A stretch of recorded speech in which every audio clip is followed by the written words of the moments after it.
माधव कुंज विहारी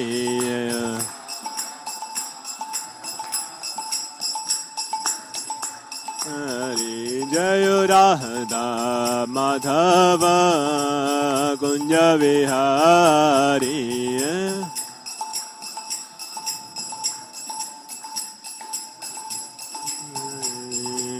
यशोदानंदन व्रज जन रंजन यशोदानंदन व्रज जन रंजन यमुना तीरा वनचारी यमुना तीरा वनचारी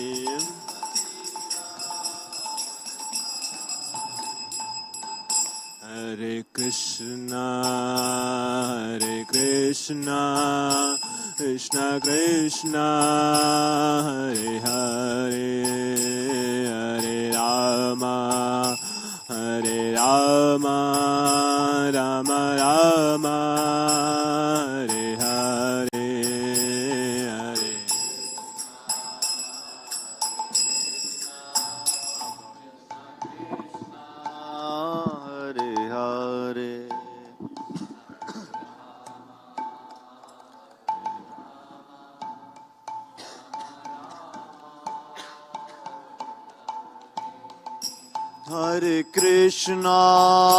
हरे कृष्णा कृष्णा कृष्णा हरे हरे हरे राम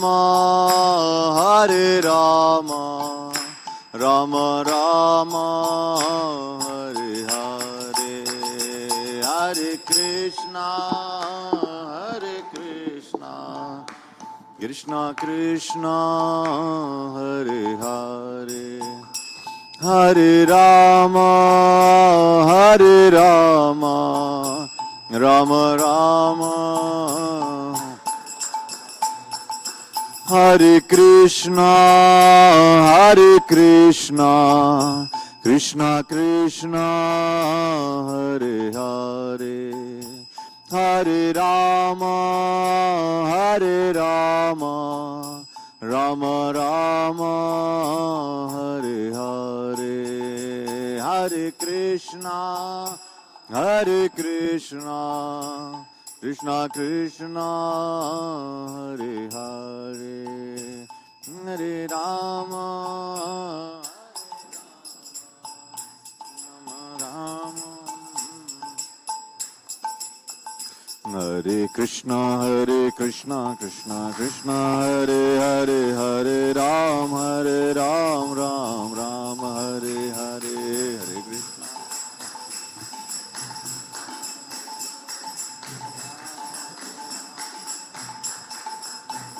जय राधा वृंदावन चंद्र राधा वृंदावन चंद्र राधे राधा वृंदावन चंद्र जय निताई गौरंग जय निताई गौरंग जय निताई गौरंग जय निताई गौरंग निताई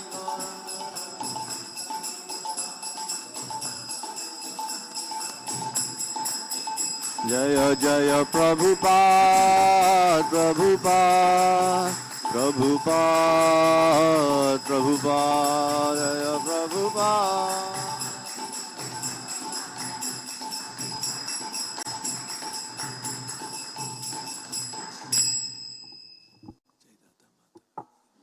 जय ओम Vishnupad Paramhans परिव्राजकाचार्य अष्टोत्तर शतशी Shrimad His Divine Grace Abhay Charan Bhakti Vedanta Swami Srila Prabhupada Ki ISKCON Samsthapanacharya Savior of the whole world Srila Prabhupada Ki Jai Om Vishnupada Nitya Leela Pravishta His Divine Grace Bhakti Siddhanta Saraswati Thakur Srila Prabhupada Ki Ananta Koti Vaishnava Vrinda Ki ग्रंथराज Shrimad Bhagavatam की निताय गो प्रेमानंदे हरि हरि बोल।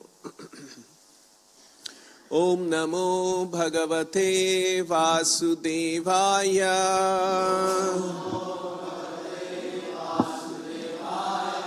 ओम नमो भगवते वासुदेवाय।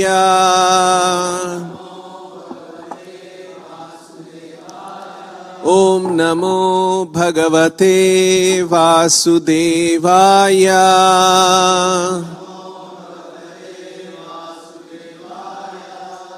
Reading from Srimad Bhagavatam, Canto 2, Chapter 5, text number 38, and they have put 39 too. Okay. Right. Text 38. Bhurlokaha kalpitaha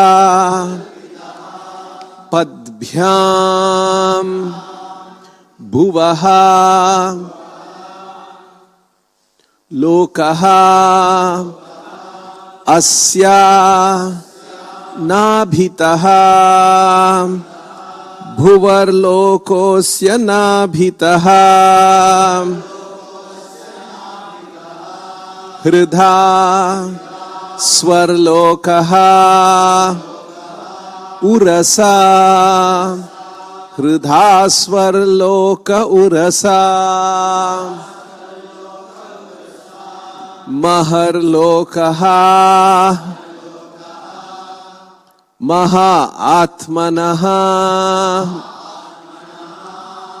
maharloko mahatmanaha bhurlokaha kalpitaha padbhyam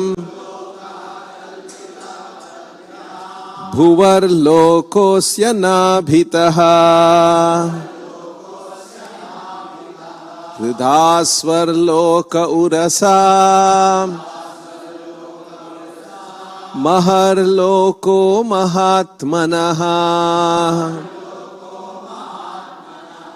bhurlokaha kalpitaha padbhyam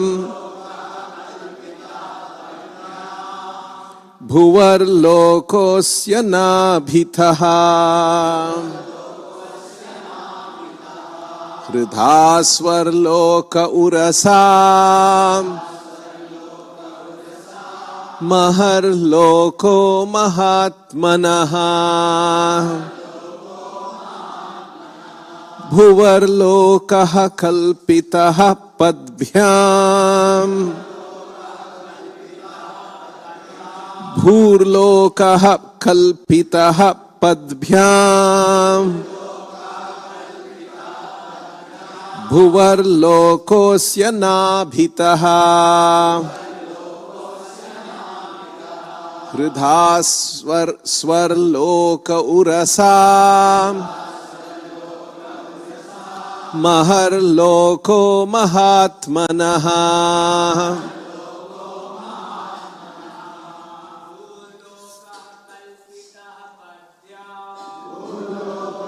kalpitaha padbhyam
Bhuhu, the lower planetary systems, up to the stratum of the earth. Lokaha, the planets. Kalpitaha, it is so imagined or said. Padbhyam, out of the legs. Bhuvaha, the upper. Lokaha, the planetary system. Asya, of him, the Lord. Nabhitaha, from the navel abdomen. Hridha, by the heart. Swarlokaha, the planetary systems occupied by the demigods. Urasa, by the chest. Maharlokaha, the planetary system occupied by great sages and saints. Maha Atmanaha, of the Supreme Personality of Godhead. Translation and purport by His Divine Grace A.C. Bhaktivedanta Swami Srila Prabhupada. The lower planetary systems up to the limit of the earthly stratum are said to be situated in his legs. The middle planetary systems beginning from Bhuvarloka are situated in his navel. And still higher planetary systems occupied by the demigods and highly cultured sages and saints are situated in the chest of the Supreme Lord. Translation with repetition. The lower planetary systems up to the limit of the earthly stratum are said to be situated in his legs. The middle planetary systems beginning from Bhuvarloka are situated in his navel. And the still higher planetary systems occupied by the demigods and highly cultured sages and saints are situated in the chest of the Supreme Lord. Purport by Srila Prabhupada. There are 14 spheres of planetary systems within this universe. The lower systems are called Bhurloka. The middle systems are called Bhuvarloka. And the higher planetary systems up to Brahmaloka, the highest planetary system of the universe, are called Swarloka. And all of them are situated on the body of the Lord. In other words, no one within this universe is without a relationship with the Lord. Thus ends the Bhaktivedanta purport. Om Ajnanatimirandhasya Jnananjana Shalakaya Chakshurunmilitan Yena Tasmai Shri Gurave Namaha. Nama Om Vishnupadaya Krishna Preshtaya Bhutale Srimate Bhaktivedanta Swamin Niti Namine. Namaste Saraswate Deve Gauravani Pracharine Nirvishesha Shunyavadhi Paschatya Deshatarine. Jaya Shri Krishna Chaitanya Prabhu Nityananda Shri Advaita Gadadhara Shrivasadi Gaura Bhakta Vrinda. Hare Krishna, Krishna Krishna, Hare Hare, Hare Rama, Rama Rama, Hare Hare.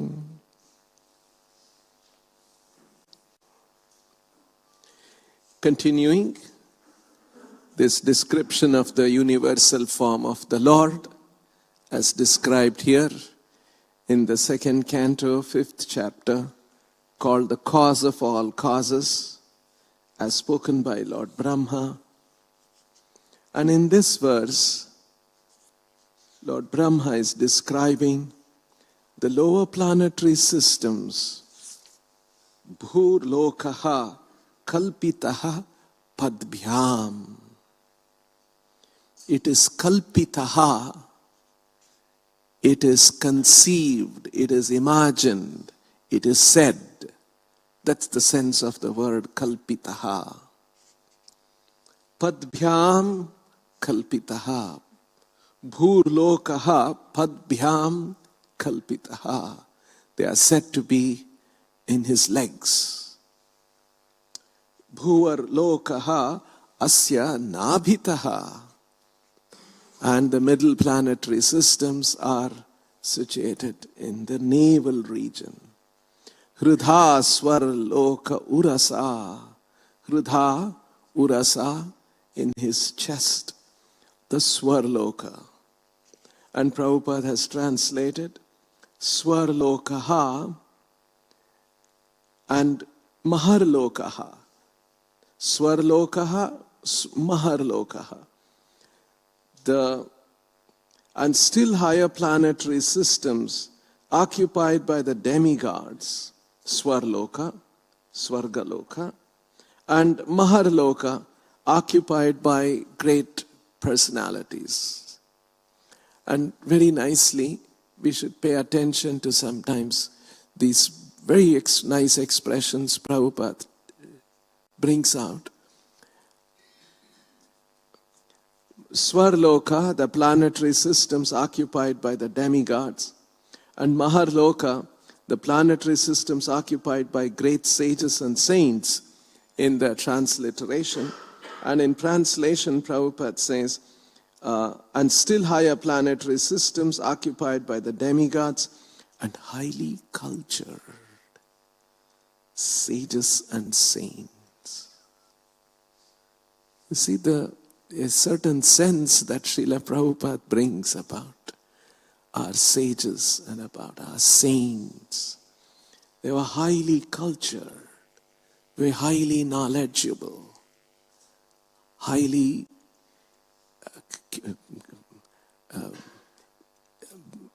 decorated with great character.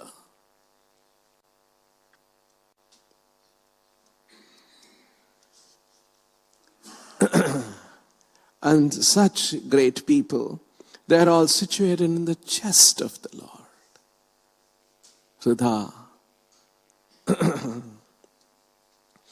And finally, in the purport, Prabhupada sums up what is the essence of all this description.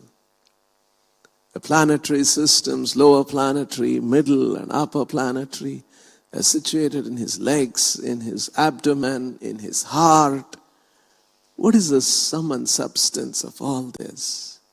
Very nicely Prabhupada says here, in other words. What does this mean? All these things. In other words, no one within this universe is without a relationship with the Lord. Everything, everyone has a relation with the Lord, is connected with the Lord, is under the control of the Lord.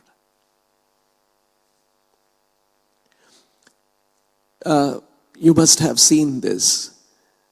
There was one television interview with Srila Prabhupada in some Western country. And the television anchor, an interviewer, he's asking. Because, he's a regular American, white Westerner. And so they hear about Krishna consciousness, International Society for Krishna Consciousness. So his first question is, what is Krishna consciousness? In fact, it's it's a profound question. What is Krishna consciousness?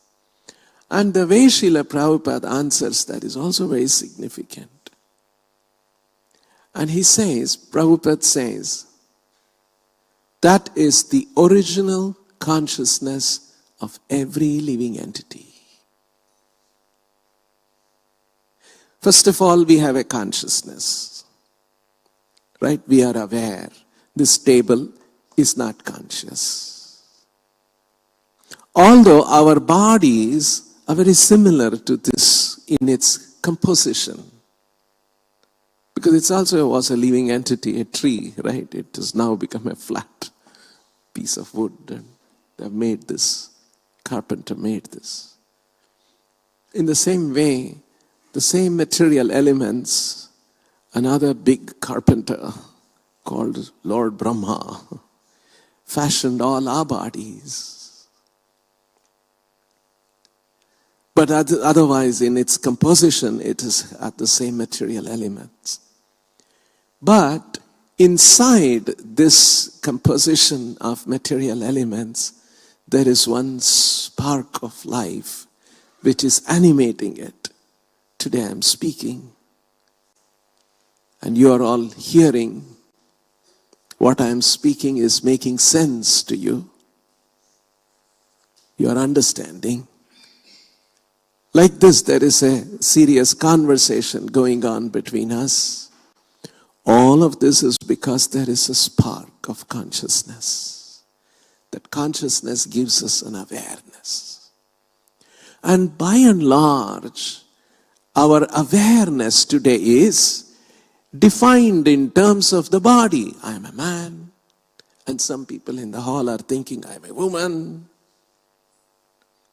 And if there's an ant crawling on the floor, is thinking, I am ant. A bird flying is thinking, I am bird.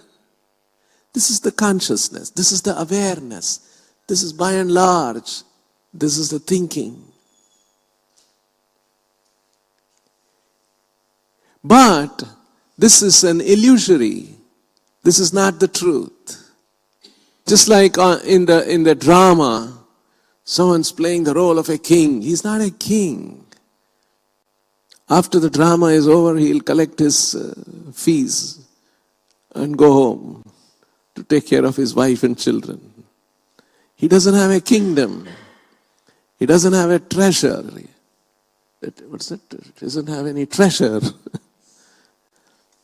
He's a poor, simple man earning a salary. But on the stage, he's delivering dialogues. I am a samrat, my kingdom. In the same way, we are in a drama here. I am man, you are woman, you is animal. This consciousness is illusory. Is not true. Why it's illusory? Because in our previous life we had another set of consciousness according to our situation. Just like the actor, in this drama he is playing the role of a king. In the previous drama he was some other man, poor man maybe. He was struggling and he was delivering dialogues according to that role. So like this, in different situations in life, the living entity thinks of himself and herself, of itself, in different ways.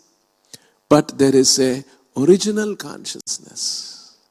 That actor, in one drama he was a king, another drama he was a poor man, in another drama he was a bad man, in another drama he was a very saintly man. Different roles he was taking on. But apart from all those roles he was taking on in the drama, he is one man at home, he knows. His 5 children, they know. That's his nature.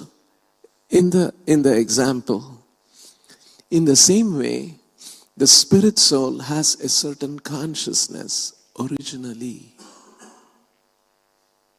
And that consciousness is to be conscious who I am, what I am, how I am constituted, how I am composed.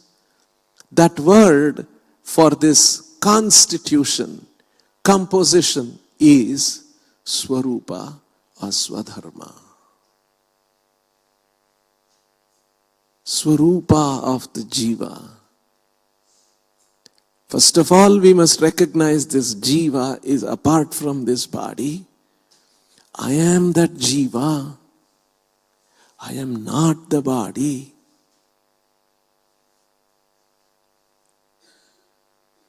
And next discussion, this is the discussion that Chaitanya Mahaprabhu has. After discussing that we are a Jiva, what is the Swarupa of the Jiva? Swarupa means own Rupa. Right? And here Rupa in the sense, not only in the sense of a form, can also mean, these words have multiple shades of meaning and all of them are relevant and valid. Here in the sense of true nature, Swarupa. And that is why, although the Vedic literatures describe the Swarupa of the Jiva in different ways,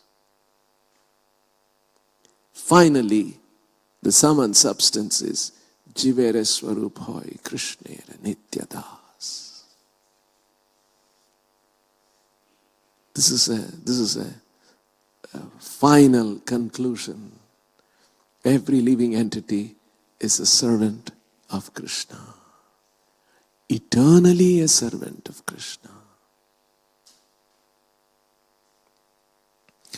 And being a servant of Krishna, being conscious that my position is the servant of Krishna, that means you must be conscious of Krishna. You must be conscious of our position. I am a servant. And servant of whom? Normally people think I am a servant of this organization. I am a servant of this institution. I am a servant of this master.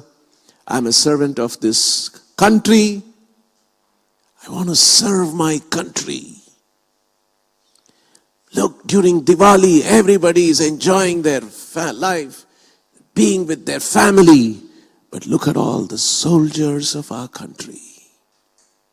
They are away from the family. They are serving the nation. That is why we are all safely sitting here. It's a fact also, no doubt. Our borders are being protected. If borders are not protected, what will happen?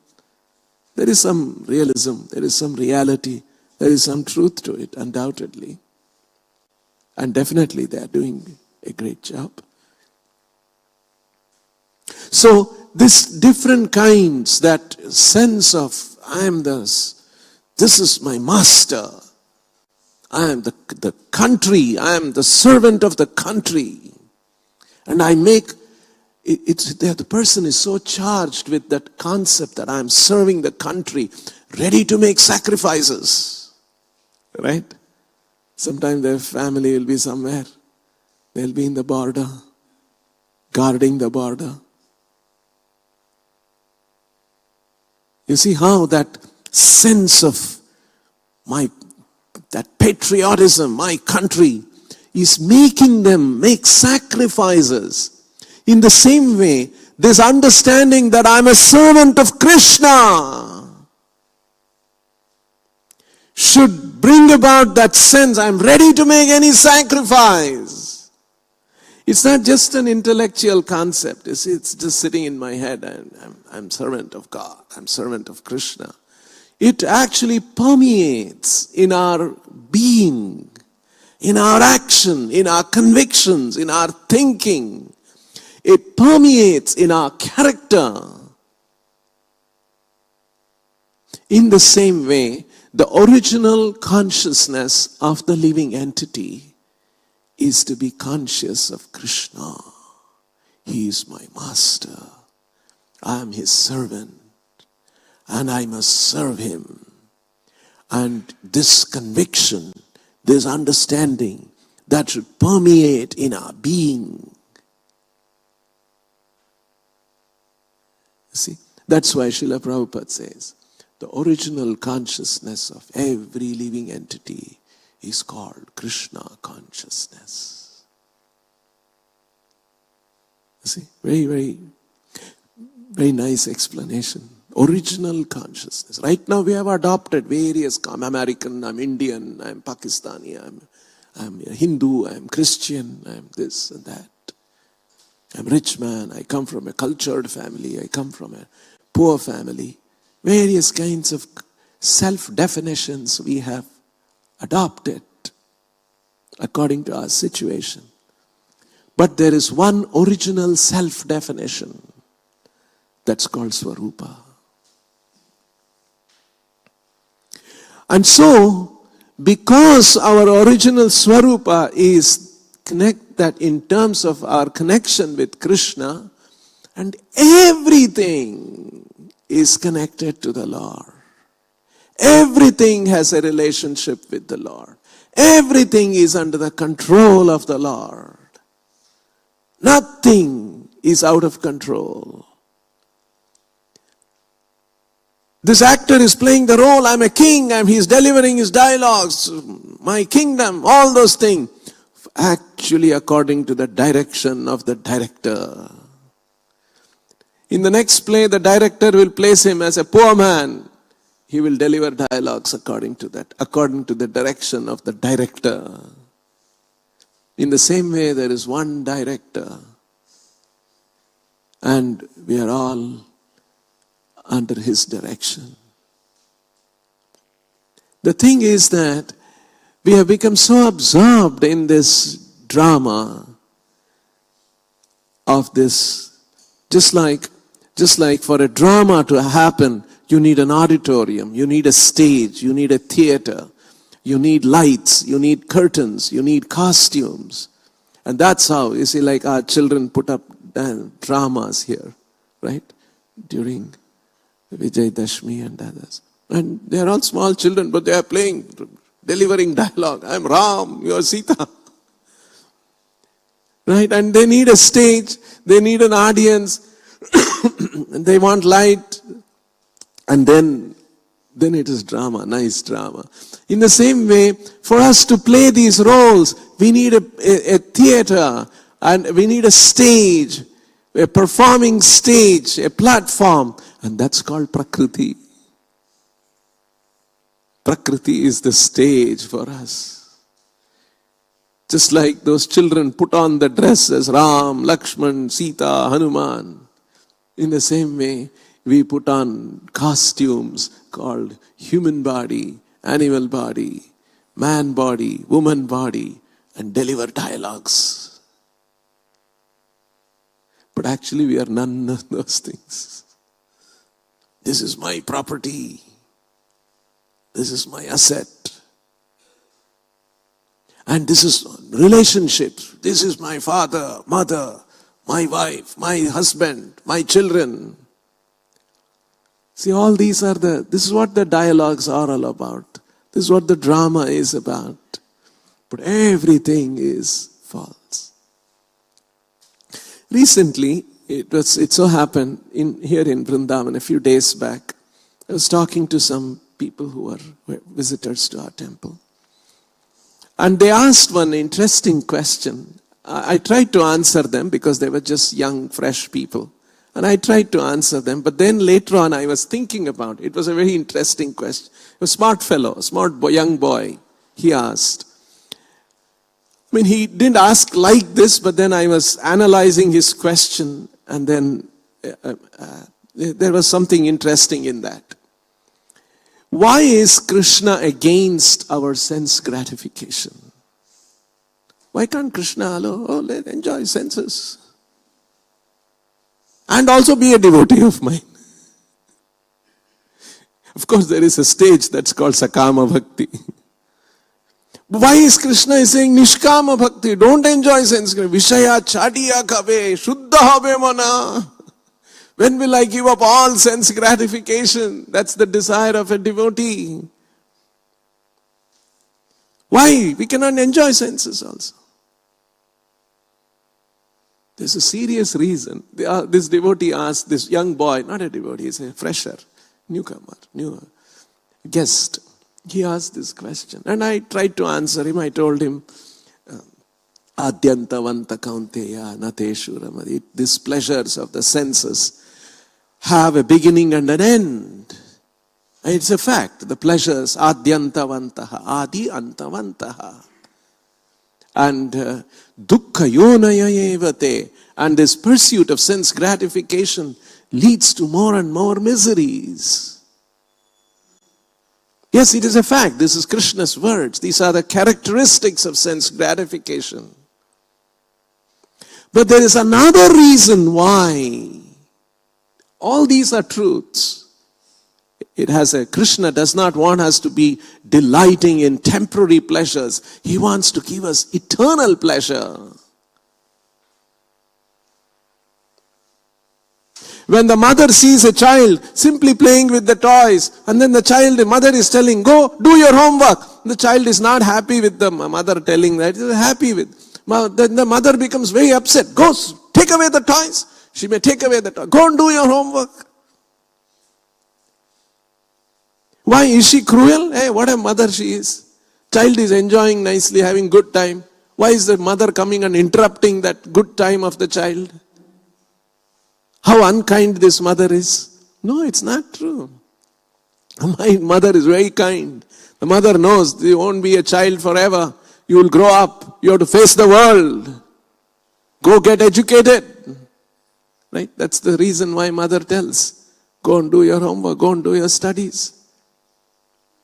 So mother is actually meaning good. In the same way, the Lord is saying, so why is it? So, remember this example Srila Prabhupada gives of a child which was going cranky, not sleeping. Mother is trying to put the child to sleep, and the child is so disturbed. Sometimes children become like that. And the mother is, sometimes in the house, it's warm. And so the mother took the child out of the house in the night and trying to make the child sleep. And then the mother, to distract the child, showed the moon. And now the child's crankiness turned in another way. She said, I want the moon. Became even more cranky. I want the moon. Sometimes it happens. And now the mother is thinking, what shall I do with this child? You see, when the child demands the moon, it is an unconstitutional desire. The child cannot possess the moon. The mother has no ability to pluck the moon out of the sky and give it to the child. It's simply not by. It's a huge, moon is a huge thing. The child can hold the moon. It's a huge space body, weighing thousands of tons. But the child is now demanding, I want the moon, I want the moon. So the father was watching all this, the wife going crazy, trying to put the child to sleep and all those. This. And so the intelligent fellow, the father, he took one mirror and he showed the mirror, moon in the mirror. Right? This is the example Prabhupada gives. And showed it to the child. And the child held the mirror and there was moon. Child became very happy. Now I got the moon. Actually, child did not get the moon. Child got a reflection of the moon. Child cannot get the moon. Father and mother cannot give the moon. It's not in their power. It's not in the power of the child. Right? And so the child became happy, pleased, holding the moon in his hand. Not holding the moon, holding the reflection of the moon. But he's thinking, now I got the moon. Here only it's in my hand now. And the child went to sleep. The next night, once again the child demanded, I want the moon in the mirror. I want the moon. And the mother and father knew now how to give the moon to this child. They brought a mirror. And once again the child was very pleased and went to sleep. And the child, as he grew up, he got into this habit of a moon in the mirror. Every night he wanted. And the child grew up and became an adult. But the habit continued. See, all of you are laughing, no? Now he is a 21-year-old young man. But every night he has to see the moon and hold the moon in his hand. You'll say, stupid, no? What's gone crazy with you? Now he is a 40-year-old responsible man. But he has to hold the moon in his hand every night. So stupid, isn't it? Why? Because he's not holding the moon in his hand. It's not possible. It's an illusion. And he's so deluded. It's crazy. And he's thinking, I have to hold the moon. You see how stupid it is? The pleasure he is deriving that I am holding the moon is stupid. It is not there. That is sense gratification. That's why Bhagavatam explains, Maya sukhaya bharamudvahato vimudhan. It's a Maya sukha, illusory happiness. The pleasure of the senses and sense gratification is illusory. It has no substance. Just like this child, this baby. It has no substance. It's okay as a child, the child feels like that, and it's okay for a child. But when the child grows up, he's not expected to be like that. He's supposed to be a wise man. In the same way, it's okay, in lower species of life, you are attached to sense gratification. Your life revolves around sense gratification. It's understandable. But when you are a human being, atato brahma jigyasa, you must understand what is this truth all about. And hence, we should not be after illusory pleasures. Isn't it? That's the sense that Prabhupada conveys. Another example that Prabhupada gave was Vishaya vinirvartante niraharasya dehinaha param drishtva nivartante. Like a child, I'm sure all of us here, when we were small children, we were attached to some toys. And those toys gave us immense pleasure. And then when we grew up, we left those toys away. Imagine somebody has become a grown-up person and still attached to toys. Oh my God, what's wrong with him? We will think. Because the toy that the child fantasizes with the toy. Oh, I have this car. It's a nice car, you see. It's a car. Because the child has seen cars going. Now he's got a small toy car. And he's fantasizing.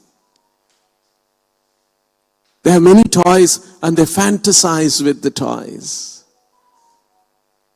Right? And they live in that toy world for some time. And trying to, that's okay for children. When we grow up, we can't be in a fantasized world. We have to come to the real world. That is what Krishna is saying. Can't be in the fantasized world. in a false, illusory world. That's Maya Sukhaya. And hence, Krishna is saying, come out of this. Because it's a Maya Sukha, it's an illusory pleasure. That is why the word used is Manasijam. This pleasure of the senses and the sense objects coming in contact, it's Manasijam. It's a creation of the mind. It's a mental makeup. Although there is no pleasure, I'm a man and there is a woman and the contact gives pleasure. It's all made up.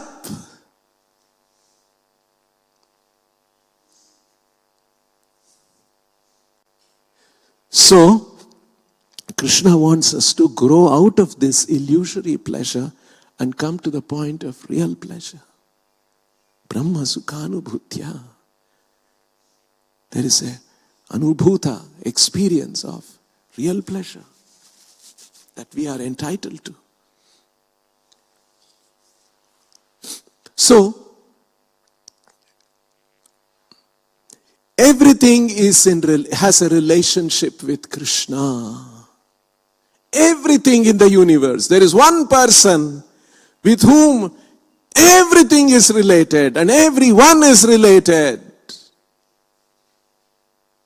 Such a person. And that person, he's a Purusha. And we all have a relation. But we are oblivious of that relation and we think it is okay in life. We can go on with our lives. This is the mistake of the living entities. You see, there is one more very nice expression in the Bhagavad Gita, which we were chanting all last few days, the last month, 5th chapter. 5th chapter, 7th verse.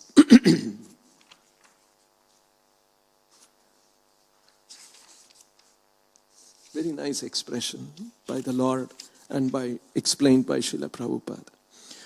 Yoga yukto vishuddhatma vijitatma jitendriyaha sarva bhutatma bhutatma kurvannapi na lipyate. Remember this we were chanting? Sarva bhutatma bhutatma. Why does it say Sarva Bhutatma Bhutatma? What does it mean? So first of all, let us see. Yoga Yuktaha, situated in yoga, engaged in yoga. Yoga Yuktaha. Vishuddhatma, pure consciousness. Vishuddha Atma, soul. Vijitatma, Vishuddhatma, Vijitatma, Jitendriyaha. Vijita Atma, self-controlled. Jita Indriyaha, having conquered the senses. And then comes the word Sarva Bhutatma Bhutatma. What does this mean? Sarva Bhutatma Bhutatma. Prabhupada writes here, Sarva Bhutatma Bhutatma, compassionate to all living entities. It's a very nice expression. It's to be understood this way. Prabhupada explains in the purport. I'll read that also. Sarva Bhuta, it's that word, Sarva Bhutatma Bhutatma, has 3 words in it. We have to see it as 3 words. We have to break it into 3 words. Sarva Bhuta, Atma Bhuta, Atma. Sarva Bhutatma Bhutatma. Sarva Bhuta, Sarva Bhutatma Bhutatma. Atma Bhuta and Atma. Sarva Bhuta, Bhutatma and Atma. Atma means a person, soul, a living entity. Mahatma hai. We say, a great person you are.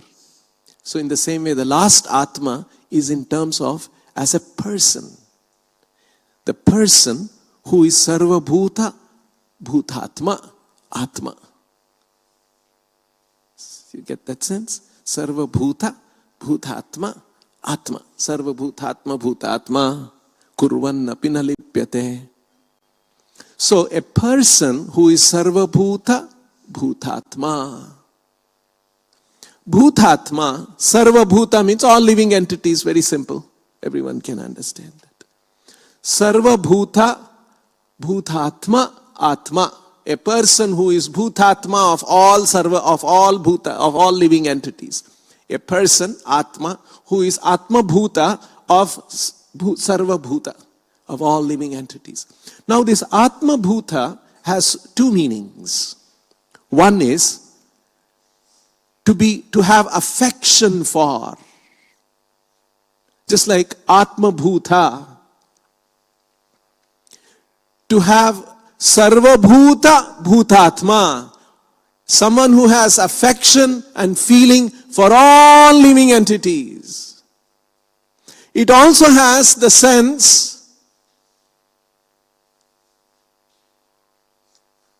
to feel all others as oneself. We all like ourselves very much, right? So one feels the same way for everyone. That is why you see how Prabhupada begins the purport. First sentence. One who is on the path of liberation by Krishna consciousness is very dear to every living being, and every living being is dear to him. Sarva Bhutatma Bhutatma means exactly this. Sarva Bhuta Bhutatma. Sarva Bhuta Bhutatma. All living entities are dear to him, and he is dear to all living entities. See that sense? That's why Prabhupada begins the purport in that way. Sarva Bhuta Bhutatma. Sarva Bhuta Bhutatma. In both the senses. Every living entity is dear to him, and every living entity is dear to him, and he is dear to everyone. Because a person, and next Prabhupada explains, this is due to his Krishna consciousness. You see, when you become conscious of Krishna, that original consciousness, if we develop this state, Sarva Bhuta Bhutatma and Sarva Bhuta Bhutatma. In both sense, such a person we will become. Why?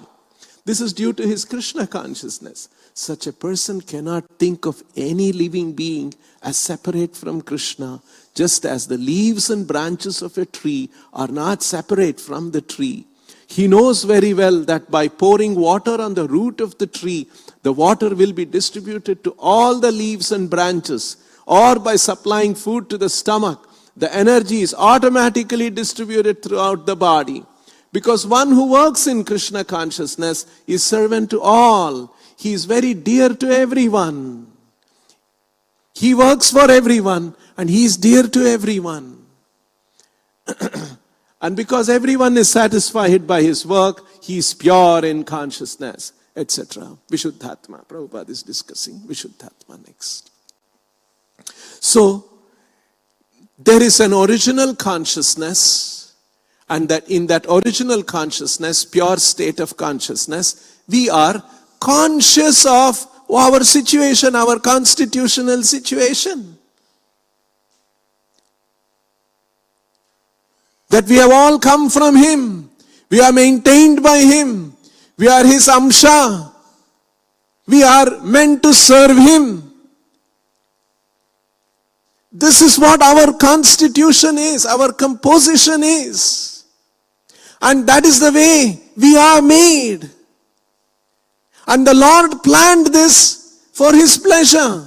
Just like a father has a few children. Because he's thinking, now with the children, with my wife, I will have a nice life. In the same way, the original father, became many. Ekoham bahushyama. Bahusyama. He was one, he became many for his pleasure. Now when we say he was one and he became many, it gives a sense that there was a time he was alone, and then at one point he decided, and then he became many, and we all came into existence. No. We were also eternal. He is also eternal. Eko nityo nityanam chetanas chetananam. There are two kinds of living entities. One, both are eternal. One is the giver and the provider, and the other is the taker and the receiver. We belong to the second category. Krishna, Vishnu, Rama, Nrsimha, they belong to the first category. These are the two categories of living entities. This is the reality. The innumerable living entities, because they are meant to serve him and give him pleasure. And when we give him pleasure, automatically our hearts get filled with pleasure. Just like when we put the food in the stomach, whole body is energized. Just like when we are fasting sometimes, we feel weakness. And then, end of fast. Now, go have feast. Then we eat. Whole body is energized. Because we are connected to the stomach. Whole body is connected to the stomach through the system, anatomy. The stomach absorbs all the nutrients, and then blood takes it to the different parts of the body, energizes all tissues, all organs. Every part of the body becomes energized. So then in this way, there is Lord and everything, both animate and inanimate. Para prakriti and apara prakriti. All of them are his prakriti. And when he is pleased, para prakriti, apara prakriti, all are energized. This is the principle. Not knowing this, maya sukhaya bharam udvahato vimudhan. Bharam udvahato. Udvahata. Bharam means carrying a big burden. We all carry burden. This is my duty. All duty is defined on the basis of an illusion. I'm man. I belong to this country. I belong to this family. I belong to this society, etc., etc. Bharam udvahato. And udvahata means making grand arrangements in illusion for pleasure. You see? Grand arrangements. The world is full of grand arrangements. For a maya sukhaya bharamudvahato vimudhan. Such a person is a vimudha, a fool. And why he has become vimudha? Vimukachetasaha. Turned away from Krishna.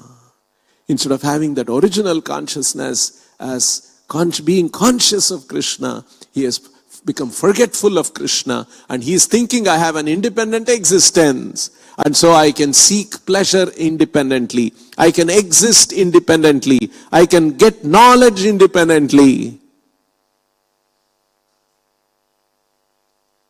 This is an arrangement that Krishna has given us because we wanted to forget him.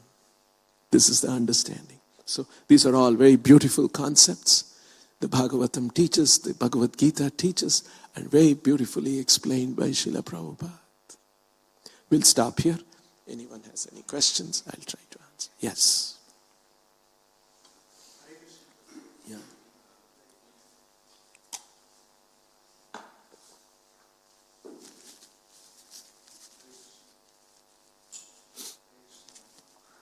So, in the verse from the Bhagavad Gita that you had quoted, very nicely it is mentioned that Sarva Bhutatma Bhutatma.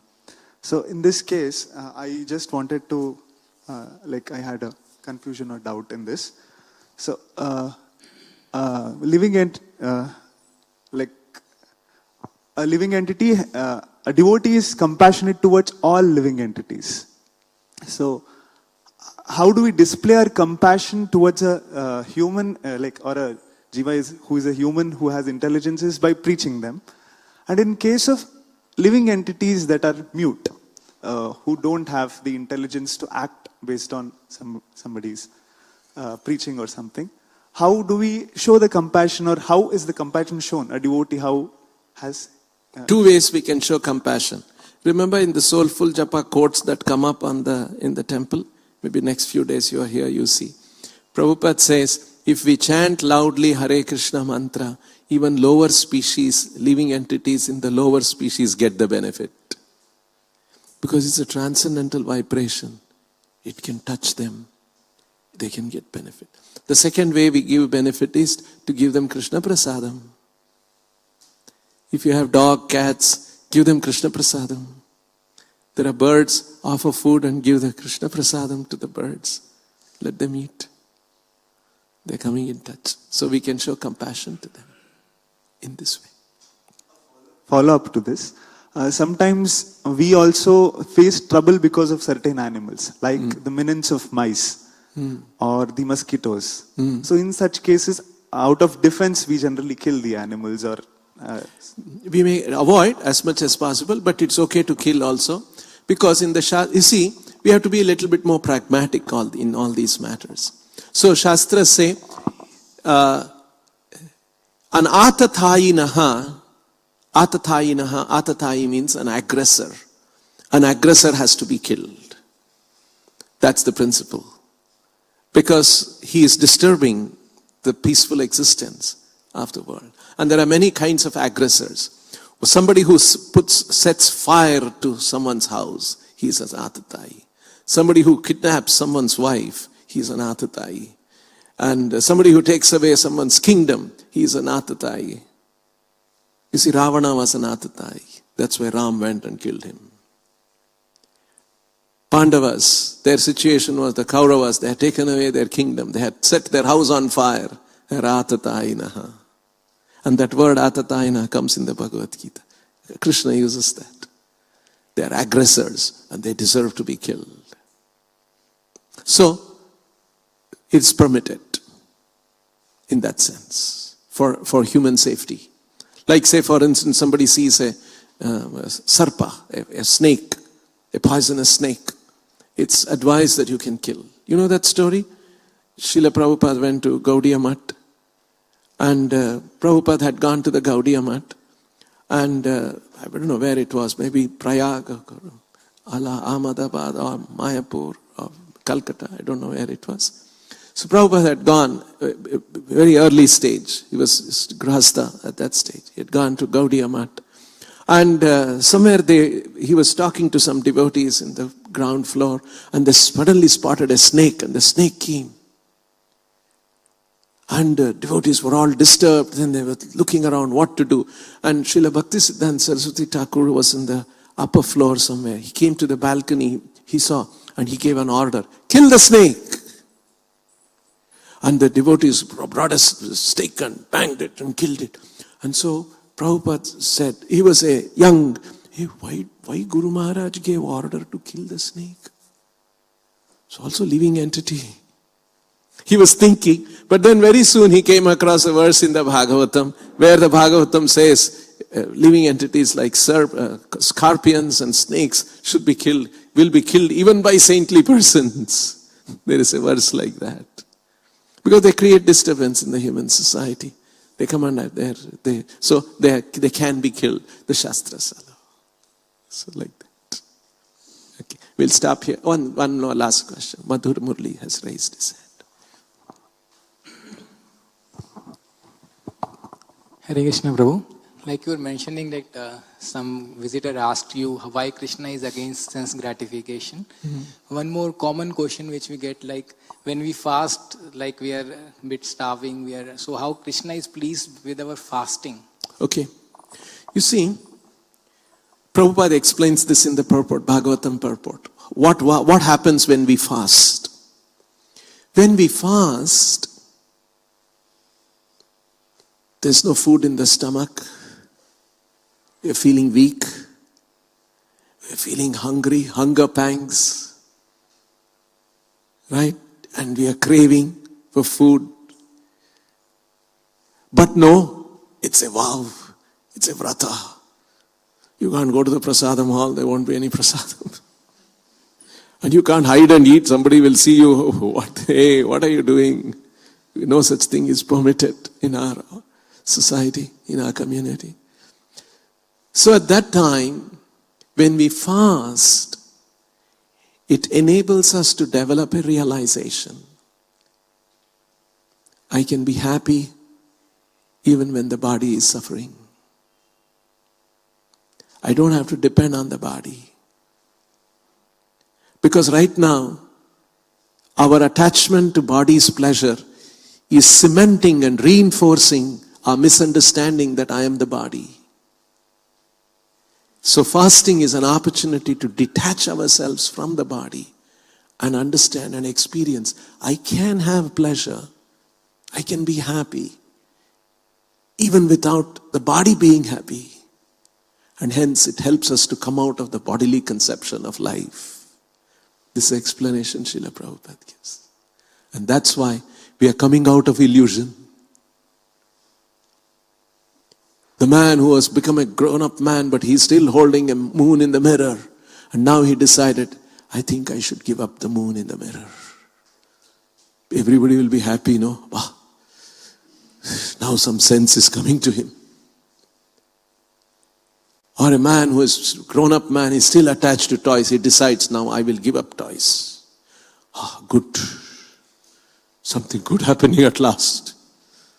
We'll feel good. In the same way, the Lord is in full knowledge. He is thinking, why are they after illusory pleasure? They should come to me. Be with me. I made them for my pleasure, for their pleasure.